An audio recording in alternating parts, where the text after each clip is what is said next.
Friends, ನಾನು ಮೆಹಂದಿ ಕಲಿಸ್ಕೊಳ್ತೀನಿ. ಆ ಮೆಹಂದಿಗೆ ಇನ್ನೂರು ಮೆಹಂದಿ ತೊಗೊಂಡಿನಿ.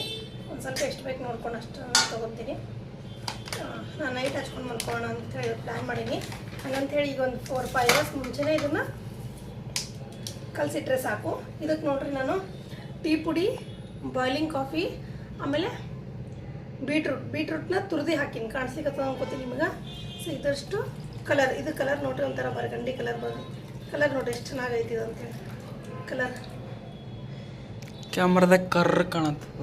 ಸೊ ಬ್ಲ್ಯಾಕ್ ಅಲ್ಲ, ಒಂಥರ ಇದು ಬರ್ಗಂಡಿ ಕಲರ್ ಅದೇ. 1-2 ಅವರ್ಸ್ ನೆನಿಟ್ಟಾದರೂ ಹಚ್ಕೋಬೋದು, 3-4 ಅವರ್ಸ್.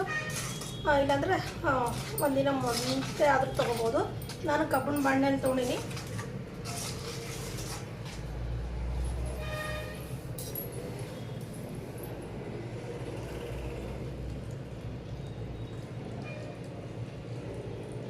ಇದು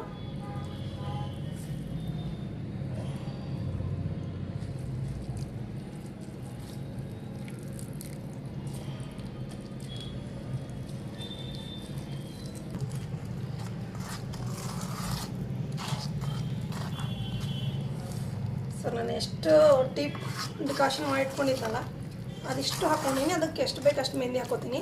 ಆಮೇಲೆ ಇದನ್ನು ಸ್ವಲ್ಪ ತೆಗೆದಿಡ್ತೀನಿ. ಎಕ್ಸ್ಟ್ರಾ ಆಯ್ತಂದರೆ 1-2 ದಿನ ಬಿಟ್ಟು ಫ್ರಿಜ್ನಲ್ಲಿ ಇಟ್ಟು ಮತ್ತೆ ಹಾಕೋಬೋದು. ಯಾಕಪ್ಪ ಅಂದರೆ ಸ್ವಲ್ಪ ವೈಟ್ ಹೇರ್ಸ್ ಏನಾರು ಇರ್ತಾವಲ್ಲ, ಅಲ್ಲಿ ನಾವು ಹಚ್ಕೊಂಡ್ವಿ ಅಂದರೆ 1-2-3 ಸತಿಗೆ ಅದು ಕಲರ್ ಚೆನ್ನಾಗಿ ಬರುತ್ತೆ ಅಲ್ಲಿ. ಸೊ ಯಾವಾಗ ಅಷ್ಟೇ ಮಾಡಿದಾಗ ಒಂದು ಸತಿ ಒಂದು ಸ್ವಲ್ಪ ಆದರೂ ತೆಗೆದಿಟ್ಕೋಬೇಕು. ನಮ್ಮ ವೈಟ್ ಹೇರ್ಸ್ ಎಲ್ಲಿ ಜಾಸ್ತಿ ಇರ್ತಾವ ಅಲ್ಲಿ ಈ ಥರ ಇದನ್ನು ಹಚ್ಕೋಬೋದು. ಇದು ನೋಡಿರಿ, ಒಂದು 3 ಅವರ್ಸಲ್ಲಿ ಚೆನ್ನಾಗಿ ನೆಂದರೆ ಸಾಕು ನನಗಿದು. ನನಗಿದು ಈ ಥರ ಕಲಸಿನೇ ಇದ್ರದ್ದು ಸ್ಪೂನ್ ಕಲರ್ ನೋಡಿರಿ, ಯೆಲ್ಲೋ ಕಲರ್ ಇದ್ದಿದ್ದು ಯಾವ ಕಲರ್ ಆಗಿದೆ ಅಂತಿಲ್ಲ. ಕಲರ್ ಹೆಂಗೆ ಬರುತ್ತಂತೆ ಅಷ್ಟು ಚೆನ್ನಾಗಿದೆ ಕಲರ್ ಬಂದಿರುತ್ತೆ. ನಾನು ಯಾವಾಗೂ ಹಿಂಗೆ ಮಾಡಿ ಹಚ್ಕೊಳ್ಳೋದು.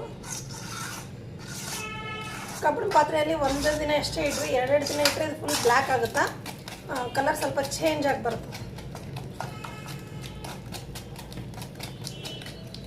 ಒಂದು ಸ್ವಲ್ಪ ಬಿಟ್ಟರೆ ಚೆನ್ನಾಗಿ ನೆಂದಿರುತ್ತೆ. ಇನ್ ಕೇಸ್ ಇದು ಗಟ್ಟಿ ಆಗಿತ್ತಂದ್ರೆ ನೀರು ಹಾಕೋ ಬದಲು ಸ್ವಲ್ಪ ಮೊಸರು ಹಾಕೊಂಡ್ರೆ ಇನ್ನೂ ಚೆನ್ನಾಗಿರುತ್ತೆ. ಬೇಕಂದ್ರೆ ಮೊಟ್ಟೆನೂ ಹಾಕೋಬೋದು. ನಾನು ಮೊಟ್ಟೆನೂ ಹಾಕೋತೀನಿ ಒಂದು ವೈಟು.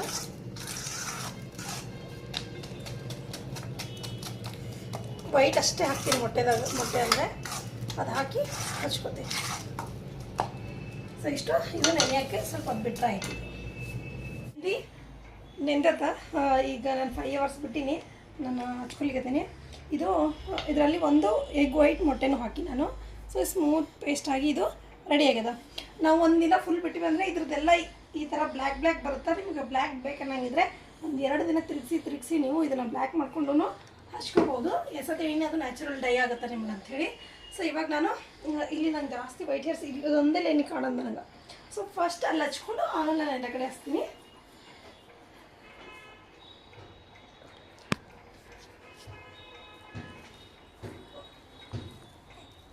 ಆಮೇಲೆ ನಾನು ನಿಮಗೆ ಹೆಂಗದು ಪೂರ್ತಿ ಇದಾಗುತ್ತೆ ಅನ್ನೋದನ್ನ ತೋರಿಸ್ತೀನಿ.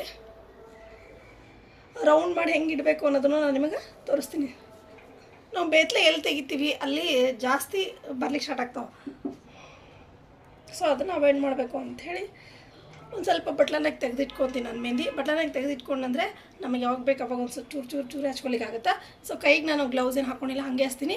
ಈ ಕೈಗೆ ಏನಾರು ಅಂಟಿತ್ತು ಅಂತಂದರೆ ಸ್ವಲ್ಪ ಪಾತ್ರೆ ಏನಾರು ತೊಳೆಯೋಕೆ ನಾನು ಇಟ್ಕೊಂಡಿನಿ, ಅದಕ್ಕೆ ಪಾತ್ರೆಗೆ ತೊಳೆದಿಲ್ಲ. ಸೊ ಇದಾದ್ಮೇಲೆ ತೊಗೋತೀನಿ. ಸೊ ಫಸ್ಟ್ ನಾನು ಇಲ್ಲಿ ಹಚ್ಕೊಂಡೆ, ಇದನ್ನ ಇಲ್ಲಿಗೆ ಇಷ್ಟೇ ಬಿಡ್ತೀನಿ. ಇಲ್ಲಿಂದ ಹಿಂಗೆ ಇಷ್ಟಿಷ್ಟೇ ಬ್ಯಾಕಿಂದ ನಾನು ಮೊದಲೇ ಚಿಕ್ಕ ಬಿಡಿಸ್ಕೋಬೇಕು. ಮತ್ತು ಲಾಂಗ್ ಹೇರ್ ಇರೋದ್ರಿಂದ ಸ್ವಲ್ಪ ಪ್ರಾಬ್ಲಮ್ ಆಗುತ್ತೆ ಆಮೇಲೆ. ಸೊ ಇಲ್ಲಿ ನೋಡಿರಿ, ಈ ಥರ ಸುತ್ತಾಗಿ ಹಿಂಗೆ ಹಚ್ಕೊಂಡು ಇದನ್ನು ತುದಿವರೆಗೂ ಒಂದು ಸ್ವಲ್ಪ ಹಚ್ಕೊಳ್ಳೋದು. ಹಿಂಗೆ ಹಚ್ಕೊಂಡು ಇಲ್ಲಿಂದ ಇಲ್ಲೇ ಇಷ್ಟು ಹಿಂಗೆ ರೌಂಡ್ ಮಾಡಿಬಿಟ್ಟು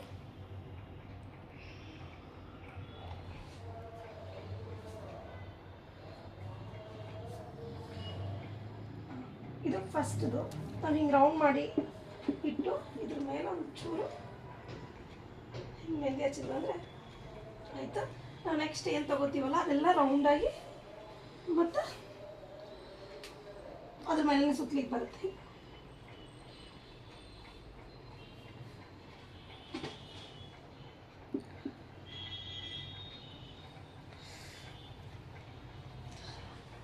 ನಿಮಗೆಲ್ಲ ಒಂದೊಂದು ಸಣ್ಣ ಸಣ್ಣ ಕೂದಲಿಗೆ ಹತ್ತಬೇಕು ಅಂದರೆ ಇದೇನದಲ್ಲ ಇಷ್ಟಿಷ್ಟೇ ತೊಗೋಬೇಕು. ಇಷ್ಟಿಷ್ಟೇ ತೊಗೊಂಡ್ರೆ ಅಷ್ಟು ಕೂದಲಿಗೆ ಹತ್ತದ. ನಾನು ಹಂಗೆ ತೊಗೋತಾ ಇಲ್ಲ. ಯಾವಾಗಾದ್ರೂ ಒಂದು ಟೈಮ್ ಹಂಗೆ ತೊಗೊಂಡು ಹಚ್ಚಿರ್ತೀನಿ ನಾನು. ಅವಾಗ ಮೆಹಂದಿ ಜಾಸ್ತಿ ಬೇಕಾಗುತ್ತೆ, ಬಟ್ ಅದು ನೀಟಾಗಿ ಬರುತ್ತೆ. ಇದು ನೋಡಿರಿ, ಇದು ನಾನು ಮತ್ತೆ ಅದ್ರ ಮೇಲೆ ಹಿಂಗೆ ಸುತ್ಕೊಂಡು ಮತ್ತೆ ಒಂದು ಸ್ವಲ್ಪ ಹಿಂಗೆ ಮೆಹಂದಿ ಹಚ್ಕೊಂಡು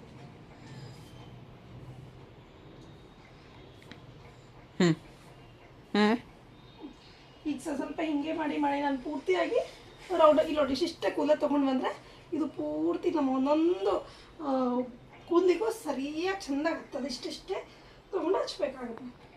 ಸೊ ಇದು ತೊಗೊಂಡು ನೋಡಿ ಹಿಂಗೆ ಸುತ್ತದ ಅಷ್ಟೇ. ಸೊ ಪೂರ್ತಿ ಆದಮೇಲೆ ನಾನು ನಿಮ್ಗೆ ತೋರಿಸ್ತೀನಿ. ಇದೇ ರೀತಿ ನಾನು ಹಚ್ಕೊಂಡ್ಬರ್ತೀನಿ. ಈಗ ನಂದು ಇದು ಮುಂದಿಂದೆಲ್ಲ ಅದೇ ಥರ ತೊಗೊಂಡು ಮಾಡ್ಕೊಂಡಿನಿ. ಈಗ ಹಿಂದಿಂದ ಇಷ್ಟು ಮಾಡಿಕೊಂಡ್ರೆ ಆಯ್ತು. ನಂದು ಒಂದು 4 hours ಬಿಟ್ಟು ಸ್ನಾನ ಮಾಡ್ಕೊತೀನಿ. ಫ್ರೆಂಡ್ಸ್ ನೋಡಿರಿ, ನಾನು ಈ ಥರ ಹಚ್ಕೊಂಡಿನಿ. ಹಿಂಗೆ ಹಚ್ಕೊಂಡ್ರೆ ಎಲ್ಲೂ ನಿಮಗೆ ಬೀಳಂಗೂ ಇಲ್ಲ, ಆಮೇಲೆ ಮೆಸಿನೂ ಅನ್ಸಂಗಿಲ್ಲ. ತಲೆ ಒಂಥರ ನೀಟಾಗಿ ಇರುತ್ತೆ. ಸ್ವಲ್ಪ ಸಣ್ಣ ಸಣ್ಣದು ಹೇರ್ಸ್ ತೊಗೊಂಡು ಹಚ್ಕೊಂಡ್ರೆ ಇನ್ನೂ ನೀಟಾಗಿ ಬರುತ್ತೆ. ನಾನು ಸ್ವಲ್ಪ ದಪ್ಪ ತೊಗೊಂಡಿನಿ, ಈಗ ನಾನು ಮೊನ್ನೆ ಹಚ್ಚಿನಿ. ಈಗ ಸ್ವಲ್ಪನೇ ಆಗಲಿ ಸಾಕಂತೇಳಿ. ಅದು ಒಂದು ನೀವು ಗಮನ ಇಟ್ಟಿದ್ರಂದರೆ ನಿಮ್ಮ ಹೇರ್ಸು ಫುಲ್ಲು ಶೈನಿಂಗು ಚೆನ್ನಾಗಿ ಬರ್ತಾವೆ. ಸೊ ಇದು ನಂತರ ಟ್ರೈ ಮಾಡಿ. ವಾಶ್ ಮಾಡಿದ್ಮೇಲೆ ನಿಮ್ಗೆ ಒಂದು ಟೈಮ್ ತೋರಿಸ್ತೀನಿ. ನಾನು ಶಾಂಪು ಹಾಕ್ಲಾರ್ದೆ ನೀರಿಂದ ತೊಳ್ಕೊಂಡಿನಿ. ನೋಡಿರಿ, ಸ್ವಲ್ಪ ಈ ವೈಟ್ ಹೇರ್ಸ್ ಎಲ್ಲ ಕಲರ್ ಬಂದವೆ, ಬ್ರೌನು. ಆಮೇಲೆ ಎಷ್ಟು ಸಿಲ್ಕಿ ಆಗಿದಾವೆ. ನಾನು ಇನ್ನೂ ಶಾಂಪು ಹಾಕಿಲ್ಲ. ಶಾಂಪು ಹಾಕಿದರೆ ಇದನ್ನ ಸಿಲ್ಕಿ ಆಗುತ್ತೆ. ಸೊ ನೋಡಿರಿ, ಸೊ ಇದು ಅವಾಗಿಂದ ಅವಾಗ ಮಾಡಿ ಹಚ್ಕೊಳ್ಳೋದ್ರದ್ದು ಲಾಭ ಇಷ್ಟು ಆಗಿದೆ. ನನಗಂತೂ ಭಾರಿ ಇಷ್ಟ ಆಯಿತು ಹೇರ್ಸ್ ಎಲ್ಲ. ನೋಡಿರಿ, ಈ ಥರ ಸ್ವಲ್ಪ ಟೈಮ್ ಬೇಕಷ್ಟೇ ಮಾಡಲಿಕ್ಕೆ, ಸ್ವಲ್ಪ ಟೈಮ್ ಬೇಕು. ನಾವು ಟೈಮ್ ಕೊಟ್ಟಿದ್ದೆ ಆದರೆ ಆರಾಮಾಗಿ ಎಲ್ಲನೂ ಮನೇಲಿ ಮಾಡ್ಕೋಬೋದು. ಆದರೆ ಟೈಮ್ ಇಲ್ಲ ಅಂಥೇಳಿ ನಾವೇನು ಮಾಡ್ತೀವಿ, ಸ್ವಲ್ಪ ಕೇರ್ಲೆಸ್ ಮಾಡ್ತೀವಿ. ಹಂಗೆ ಮಾಡಿನೇ ನಾನು ವೈಟ್ ಹೇರ್ಸ್ ತಂದ್ಕೊಂಡಿದ್ದು. ಇಲ್ಲಷ್ಟೇ ವೈಟ್ ಹೇರ್ಸ್ ಜಾಸ್ತಿ ಆಗ್ಬಿಟ್ಟವು. ಇಲ್ಲಿಷ್ಟೇ, ಇಲ್ಲಾಂದ್ರೆ ನನಗೆ ಒಟ್ಟು ವೈಟ್ ಹೇರ್ಸ್ ಇರಲಿಲ್ಲ. ಸೊ ಇದು ಶಾಂಪು ಹಾಕಿದೆ. ಇನ್ನೂ ನೀರು ಆರಿಲ್ಲ ನಂದು. ಕೆಳಗಡೆ ಎಲ್ಲ ನೋಡ್ಬೇಕು, ಇನ್ನೂ ನೀರಿದೆ.